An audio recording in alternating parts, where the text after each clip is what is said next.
yadenya mulat Begawan Bagaspati marang kang nedeng tapak samadhi lah punika raja putra ing Mandaraka putra Prabu Mandra Kiswara kekasih Raden Narasoma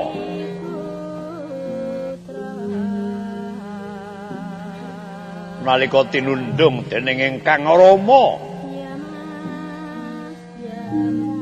anggung-anggung gawe gunung tumuruning dudurangan lasak tengahing wana mulat ana papan kang ayom satemah ayem mapan samedyana sangandhaping wit gendayaan lengkaing sela kumalasa mapan punika ingkang sinembuh arta dening Endang Pujawati mula denger Begawan Bagaspati tandrane kaya tugu Sinukarta tugu wujudan kang manggon Sinukarta rinengga-rengga kedhep tesmak banyu nyawang melar mingkus sabekane waneh pangirane mula mangkono alon wijiling kang sabda pangandika Nini Pujawati apa oleh apa rene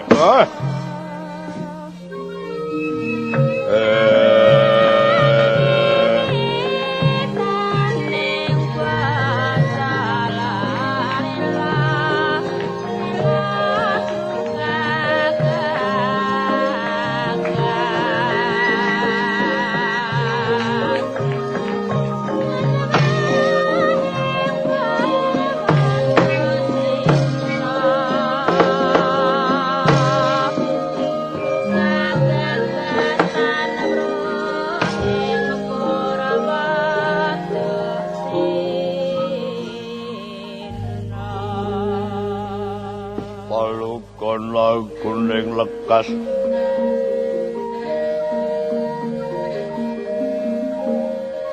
lukita linuting kidung kadung kadreng amomong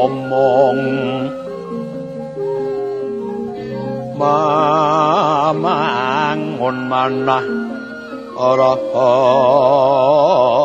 ayo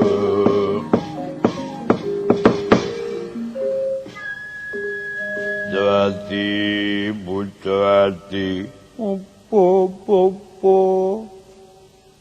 awe tutur tawe wang ngono kok mula aku mau maido ngendi ana jamak lumrahe harta bisa kedhep bisa mesem bisa ngawe-awe lah kok jebul tinemune bareng tak cedhak ya ana bocah bagus tapa ora bocah ngendi iki Popo aku nyilih patem kang tok sengkelit kuwi Popo anak bungger kowe bocah wadon nyilih patem karo tok nggung apa yen aku ditampik aku arep nglalu Popo oh gandrung ta kowe kuwi wis kena nalika kowe isih cilik yen rewel tak neng-nengi gedang sak uler wae meneng bareng gedhe rewelmu kok njaluk dineng-nengi wong tapa ora iya sing jeneng anak pola bapa kepradaya lakon kuwi kining ngene ya Nger Pujawati pancen ana ilo-ilo sarta waler gedhe dosane yen nganti ndukarake wong tapa ewadene wong iki le tapa sajak urung banget isih kedhep ki ora Dek kowe mungkur mau aku diesemi. Lah iya. Ngono tak cobane, tak jukane mbok menawa. Telung prakara manungsa kang ora wenang ngawuri siji temu ning judul loro tekaning kabektan. Kaping telu tibaning pasti mbok menawa ya dadi jodohmu. Tak susule sarana aji pameling bocah bagus iki. Tansah marep pamoring suksma sinuksma ya winahya ing sepi sinimpen teleng ing kalbu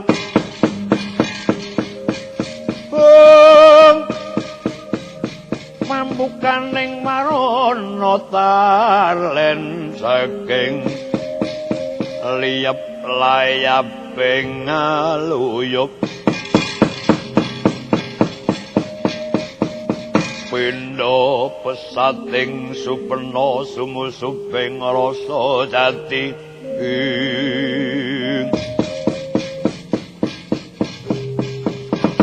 sejatine kang mangkono wis kakenan nugrahanira Hyang Widi. Begawan Bagaspati wis bali mring alami suwung ngungkurake karamian ingkang sifat lir wisesa kawisesa wus.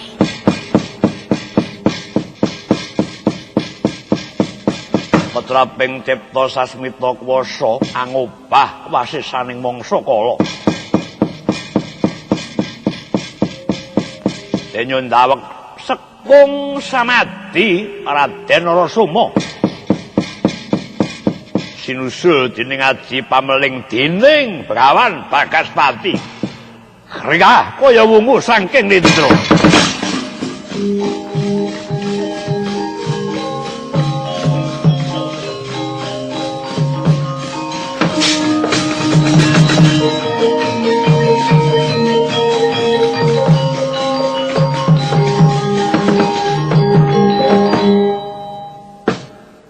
Jagat Dewa Bathara.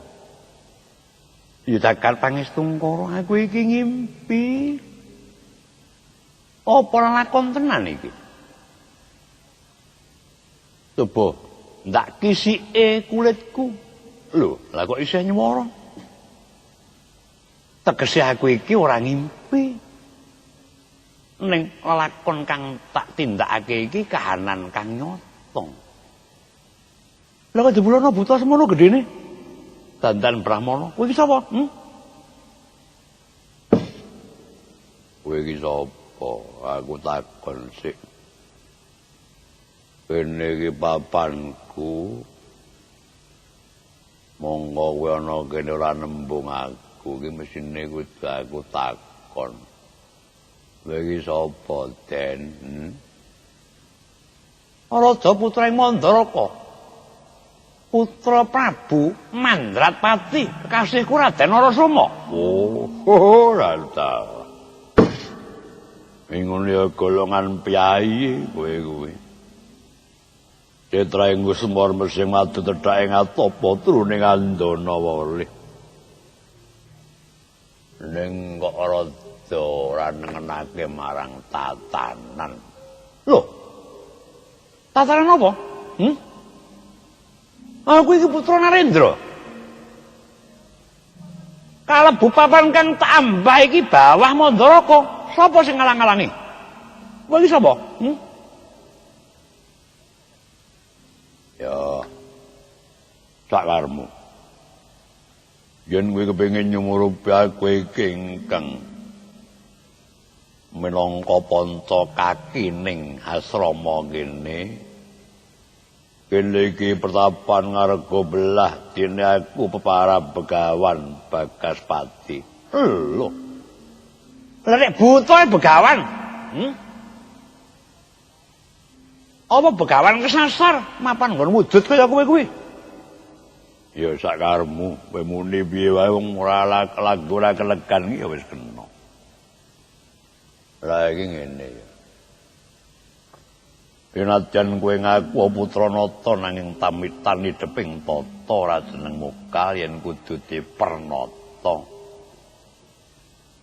Kowe mapan ning kene ngatasé ngarga belah iki dadi wengkonku tanpa nganggo palilah sarta ora nganggo sarujuk kuwi kowe luput. Luput mutok gendong to indit yen nyata kowe satria sejati kabeh klebutan kuwi akonana.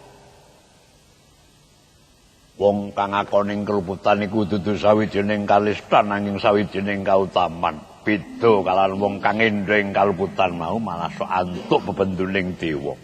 Luput kono ngendi? Tak kandhake ngarepe mapan dudu nggonmu tanpa nembung. Sing ngertian kene papanmu ki sapa? Ayo panjenengan aku ora luput dianggap luput. Ayo pidana apa sing bakal sok patrapake marang aku? Tak ungalne dadaku ora bakal tak silaki. Iya, layan ngono satria sejati. Ya nyata kowe ngruwangsane luput bakal nampa pidana.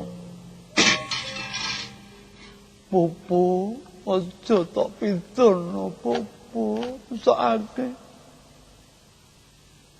Wong iki bagus lho, aja dipidana. Luput yen bagus aja dipidana ya Popo. Ora luput ya elek pidananen ya Popo. Ora anak ngajak ora adil iki piye lho. Yen aku tumrape adil iki dienggo kabeh. Ya bagus apa ora bagus ngono. Mengko kok tok bondo yen tangane pingket. Nek mulih ki angel. Mungkin nganti tatu awake obat kaya ngapa langsaku. Mengko ya sabar nggonmu. Mirip kadaya bondo kuwi aku ditampek Popo. Aku besok gak dipek sapa yang ditampek kuwi Popo. Wah, judeg ya kok. Wong lanang iki gandrung iso nganggo slamuran. Angger jeneng wanita gandrung iki mangsa kok ya malah saya melelo. Ya mung cake menang alus ning rasane malah muntang-manting cah wedok karo wong lanang. Kaya tanggan arengene dicekati pepali, arepene dicekati angger-angger. Arep mlangkah saka garis wedi karo nine wong akeh ning ora ditindakake atine ajur kumur-kumur. Beda wong lanang, gawe sanggit ki gampang wae kok. Nyang ndi bisa sing ora ngawis tarani ning nggon ati ajur mau ya padha.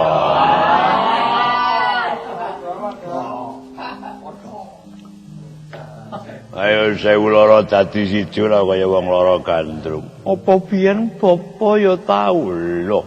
Lah nek gandrunge cah saiki iki sepira ora. Ora. Aku nyang kidul dicegat kolore kaya sepira aku biyen wani nyerempet bebaya wandha. Zaman aku gandrung karo ibumu Betari Darmastuti nyang bengi ijen tanpa kanca aku wani. Aja saiki rak teng cepaplang kaya kancane. Nah, ora keneng wagale bacot butek banyune aku biyen ora. Banyune tetep bening wagale ya kena dipancing lah kuwi jenenge wong bisa